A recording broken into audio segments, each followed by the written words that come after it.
বিজেপির সেই সমস্ত নিচুতলার কর্মীরা রবীন্দ্রনাথ বাবু যারা দিনের পর দিন মাসের পর মাস বছরের পর বছর তৃণমূলের হাতে অত্যাচারিত হয়েছেন, মিথ্যে মামলায় হয়তো এখনো অনেকে জেলবন্দি হয়ে রয়েছেন, তারপরেও বিজেপিকে আঁকড়ে থেকেছেন এই বিশ্বাসটা রেখে যে এখান থেকে নিষ্কৃতি যদি কেউ দিতে পারে এই বিজেপি দিতে পারবে, তার দল দিতে পারবে।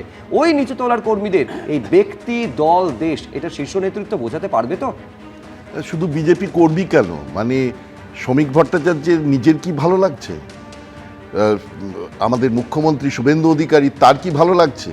এই যে দিল্লি থেকে একটা চাপিয়ে দিচ্ছে এবং সেটা তাদের মেনে নিতে হচ্ছে, এটা কি কি বললেন সুকান্ত মজুমদার যখন বলছেন কেমন যেন মানে ঢোক গিলে গিলে বলছেন, অর্থাৎ তাকে ঢোক গিলতে হচ্ছে।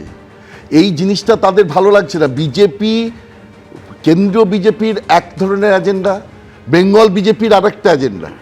বেঙ্গল বিজেপিকে এখানে লড়াই করে বাঁচতে হয় এবং সেই বেঙ্গল বিজেপিকে কিন্তু সাধারণ বিজেপি কর্মীকে বোঝাতে হবে। এই যে কথাটা আপনি বললেন, কিভাবে ফলস কেস দিয়েছে, গাঁজা কেস থেকে আরম্ভ করে কি না হয়েছে, এক একটা করে কর্মী লাইভ করেছে, ফেসবুক লাইভ করেছে, তাকে মেরে দিয়ে গেছে, পুলিশ এসে কিছু করেনি।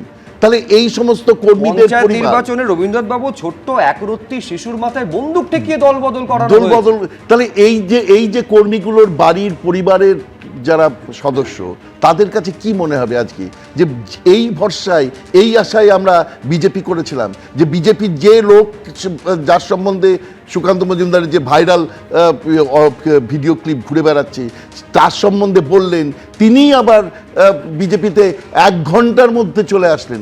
অর্থাৎ এটা তো সকালবেলায় বিজেপির পতাকা হাঁটানোর, বিকেলবেলায় রাজ্যসভার সাংসদ হিসেবে তাদের নাম বলা হয়ে গেল।